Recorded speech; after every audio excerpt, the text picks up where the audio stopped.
It was a nice New England evening, and Miss Scott had just finished her chores, when all of a sudden there was a knock at the door. "Hello, Miss Scott," said a gentleman in an odd suit. "We are time-traveling detectives sent here from the future to investigate the Salem witch trials," said one of the men in an odd suit. They proceeded to explain how their time machine wasn't working properly and that they couldn't travel back to the proper year. "We have analyzed a few primary sources. A primary source is an artifact, manuscript, document, or some other source created in that period of time being studied. The word primary usually equates to something that is first. And some secondary sources. Secondary comes from the Latin word secundus, meaning second quality. A secondary source is an interpretation, whether through text, art, etc., that explains an event or period in time after it happened from a source not present. But perhaps you can tell us more about the winter of 1691 and 1692. She said, "Well, as strange as your story is, you're obviously not from this time." "Sure, I'll tell you the story. I first heard of this when I ran into the village's minister, Samuel Paris, while running errands. He had an awfully concerned look on his face. I asked Mr. Paris how he was doing, and with a grave look he responded, 'Not too good today, Miss Scott.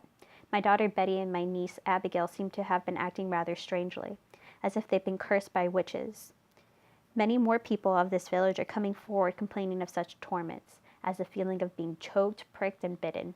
They go into rages of fits and convulsions throughout the day. I remain skeptical of such things,' said Miss Scott, 'but there are too many religious fanatics.'" Fan is a shortened version of fanatic, which is a devoted observer unwilling to change their point of view.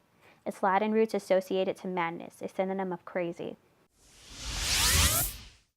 "In that community," she explained. "So, you didn't believe the accusers?" asked one of the visitors. "Well, while I remained skeptical, there were a few instances in which I thought to myself, perhaps they were being cursed by witches. For one, some of the accused had actually admitted to being witches," said Miss Scott. "I went to the courts to witness one of these so-called witch trials, and I remember Miss Abigail Hobb describing a covenant. A covenant. A binding agreement